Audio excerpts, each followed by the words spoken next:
Jamie and John married on April 6, 2022, knowing they wanted a family. They had actually already started, with their first, Deborah, being born that August.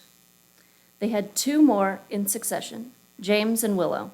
They knew their family was different, and that was plenty fine for them.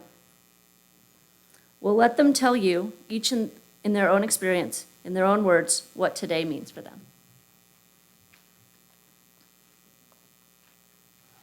And you get to pick a little bookmark trinket. Cool.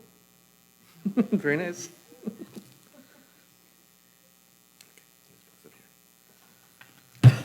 Okay, slight correction. We weren't married 2 years ago. Married in April of 2002, so 22 years in about a week. We were married for quite a while. We had our first Deborah in 2002 as well. A couple years back, my son James came out as trans, right? So he came out around Christmas. He said, kind of in a group text message, because that's the way kids talk these days, is tell you stuff through text message. First thing I said to him was, "Nice to meet you." Then, privately to my wife, first thing I said was, "Do we need to move?"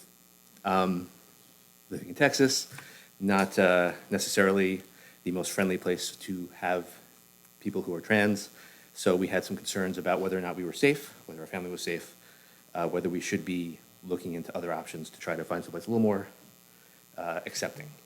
So, initial reaction, obviously, I want my kids to be happy. I wanted them to be who they are. I was more scared for them than anything else. Being in an area where you have that consideration of, if we're going to go to a pride event that is openly being publicized, is it safe to be there? Was one of the main things that was in the back of our minds in a lot of these types of events. More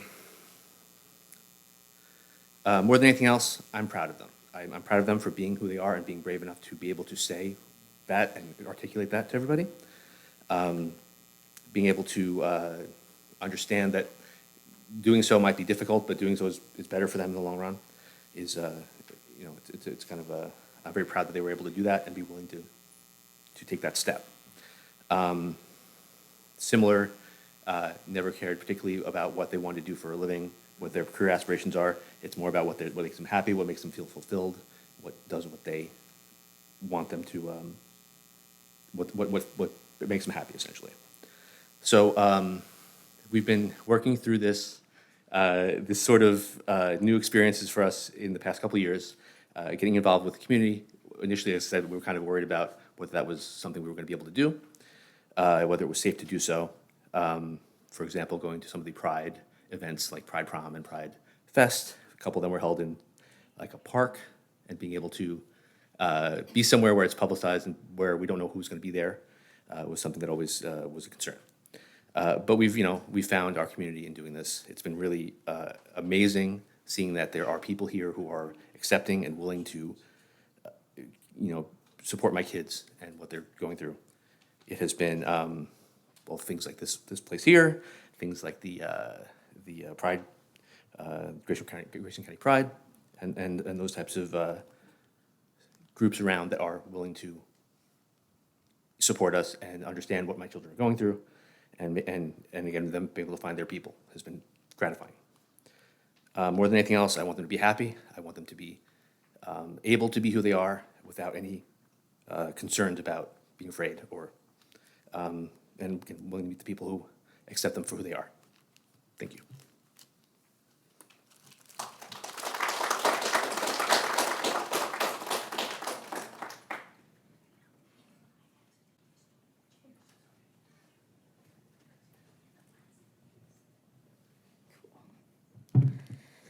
Good morning. At first, I was hesitant to speak. 5 minutes is a very long time. I was asked to explain what it's like to have 3 non-gender conforming children. They all label themselves in one label or another in the alphabet mafia. But first and foremost, they are my kids and I love them. And that's it. How do I stretch that out for 5 minutes?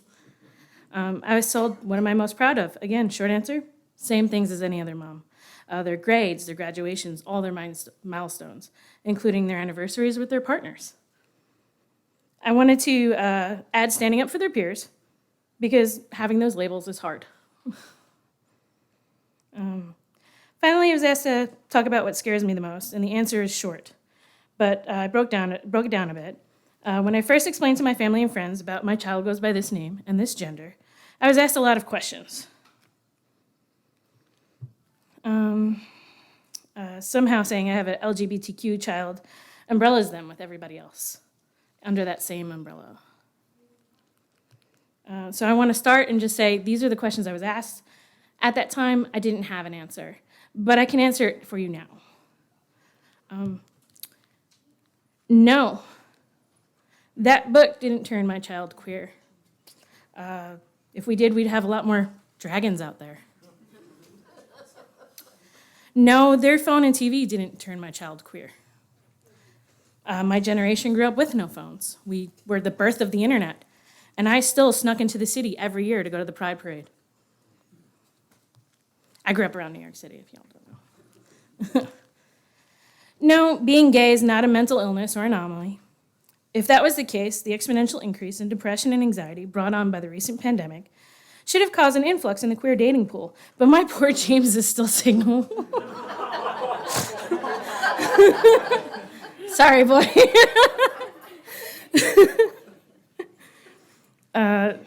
People in the LGBT community are more at risk of mental illness due to social stigmatisms and the violence towards them. With current mental health awareness trends, we're seeing exactly what that violence is doing in our community. No, nothing we did as parents were wrong or made my child queer. LGBTQ people have come from all walks of life and environments just as straight people have. I'm proud of my three to have been able to find themselves all differently in the same environment.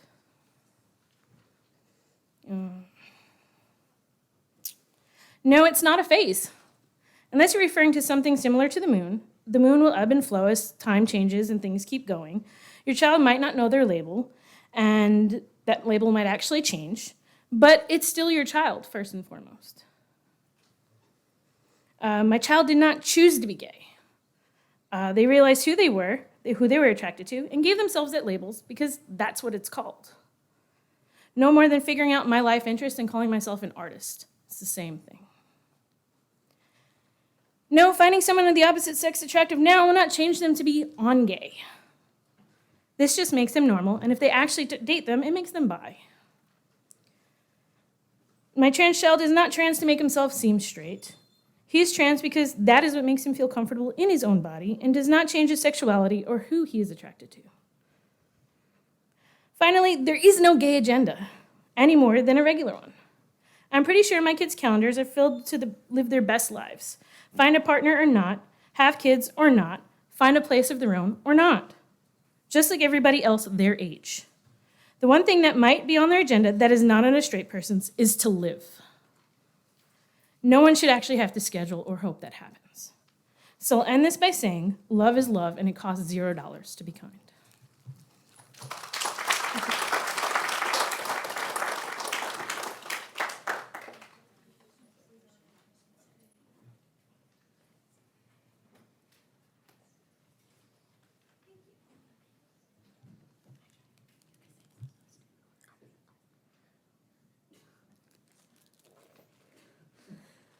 Hello, everyone. My name is Deborah, and I am a gender-questioning young adult. I'm here today to share my experience being visible while being in a questioning phase with you all. I've spent quite some time feeling unsure about what my gender identity is.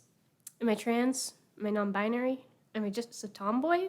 Trying to pin down what I was feeling internally regarding my gender felt challenging at best and futile at worst. I felt confused and lost. While dealing with all this internal turmoil, I started making small changes with how I present myself. Switched from wearing dresses for formal events to wearing vests and bow ties. Cut my hair short. After I started wearing more masculine clothing, I found myself suddenly enjoying wearing and experimenting with makeup. These were such small things, but I found I was feeling much happier after making those changes. I went from despising taking formal photos to seeking them out and feeling thrilled at the opportunity to dress up. While I had no idea what words to use to describe myself, I found many little ways to make myself feel more affirmed in who I was.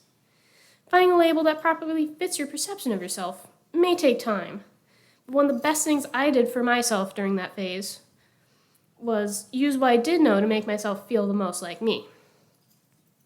Still, I wanted to find what label or labels fit me best. Took me a bit of time to figure out that I'm ace, but that was short and simple process comparing to figuring out my gender. I was unsure of how I really felt. I was fairly certain I didn't feel like a girl. At the same time, did I really feel masculine enough to be a trans guy? Was I both? Neither? Somewhere in between? Well, when thinking about other people, I find it easy to accept whatever they say is true of their experience and their identity and expression is valid as they are. I found my investigation into my feelings to have a lot more scrutiny and doubt. I almost didn't trust myself to label myself right. This changed after I heard a quote from author Cody Daigle-Oriens. They said, "Labels are not tests, they're tools. A label isn't a test to pass, a checklist to complete, a box to fit in. It is a tool for you to use to describe yourself and to share that experience with others. And you don't have to perfectly fit others' perceptions of that label to use it. Even more important, it's okay to claim a label even if it may not fit forever. Our language changes, our understandings of ourselves change. Heck, we as people change. There is no guarantee a label will fit forever, but as long as it does, use it. The most important thing is that it feels right for you here and now. So let's try this again, shall we? Good morning, everyone. My name is Leon. I'm a trans mask doing my best to show others that the journey to self-discovery may not be short or simple, but the best way to make it through is just to do the little things that make you feel like yourself and trust yourself to know yourself. There's no test you have to pass to claim an identity. The biggest thing that matters is if the words you use feel accurate to your experience. Labels may change, but as long as it fits, you deserve to wear it with pride. And if you just don't know, there are more of us walking alongside you than you realize. Wherever that road may end, you don't have to make that journey alone. We are here for you. Thank you.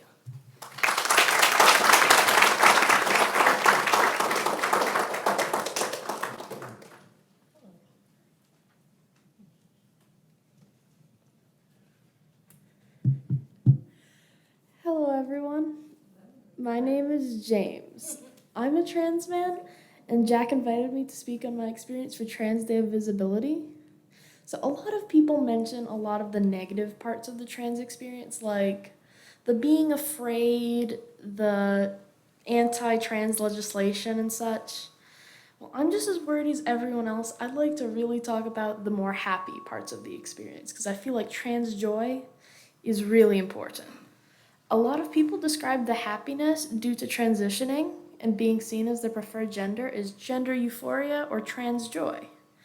Anything from people using your preferred name to wearing specific outfit to getting a surgery can be a cause of a gender euphoria. If you ask any trans person, they almost always will have a go-to thing that'll help them really feel like themselves. For me, button-up shirts or fancy collared shirts with ties really make me feel masculine and show off my sense of style. Finding what makes me feel like myself has been one of the main parts of my trans journey. Over the past 2.5 years, I've been able to start truly recognizing myself in the mirror and understanding who I am as a person. I strongly believe that everyone deserves the right to feel comfortable in their own skin and have people who support them being themselves. Being accepted by my family has also meant so much to me. My parents and siblings have been incredibly supportive. My first birthday after coming out was when I turned 17. Instead of getting me a silly card from the funny section like they usually do, they got me a boy's first birthday card because it was my first birthday as a boy. I still have that card. It's in my room in a drawer. Even in the scary world we live in today, we still have the ability and the responsibility to create safe and loving spaces. Among this church and among our area's pride groups, we have met countless amazing people. As a community, we can love, protect, and uplift each other. I challenge all of you to look in the mirror today and ask yourself, do I feel like me? And if you don't, find something you can do to make yourself feel better. It can be a long process, but you deserve to feel like you and be happy who you are. Thank you.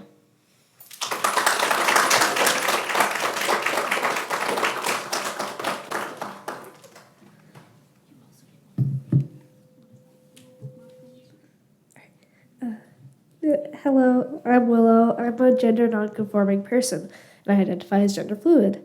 Visibility is important for many reasons. It helps people find support, relatable people, and many more things.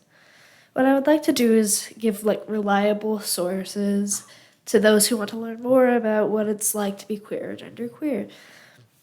I would like for terms and genderqueer definitions to be more available, as it is important for those not only questioning their gender identity, but just those who don't quite understand it and want to learn more about it. I also go to a public school, specifically a public school in Texas, where our own school board is transphobic. There are times where I feel unsafe, especially when I realize how noticeable at times that I'm genderqueer, or there are other situations with fellow trans or gender nonconforming students. But there are surprisingly many supportive teachers I could go to about any issues if I have any. To anyone who questions their gender expression, take your time. It took a long time for me to figure out my gender identity, especially as someone under the gender fluid umbrella. It was hard to put a label. Some people don't even put a label on themselves. They just tell themselves, whatever, it is what it is. It takes time to figure out who you are, and sometimes you don't even have to have specific pronouns or anything. You could just be like, hey, don't call me this. No is a full sentence. While it may not be necessary, support always helps in finding yourself. I had my family, and while not everyone has a supportive family, it's great to have a support system. Even if it's just friends or teacher, it still helps. It took me a while to come out as gender nonconforming, especially same with my siblings. While all of us are assigned female at birth, all of us identify as gender nonconforming. I knew I was genderqueer for a while, probably at the age of 11 or 12. At the time, I didn't know who I was. I just knew I wasn't normal. While I liked girls and thought they were gorgeous, I felt like I wasn't a girl.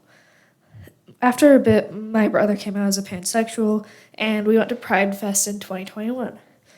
When we were walking around, I told my brother I identified as non-binary and preferred the name Willow. Well, Willow isn't exactly gender fluid. It's definitely more gender neutral than what my dead name was. A few months later, me and my siblings were sitting at the table while my parents weren't home, and my brother told us he was trans. And he had already been talking about it with our mom, but not our dad yet. That Christmas, my brother came out to everyone officially, and I came out as well. Our parents were very supportive and tried their best to help me and my brother with our transitions. The next year, we went to Pride Prom. We all kind of broke gender norms. My siblings wore suits, and I wore a skirt and a tie.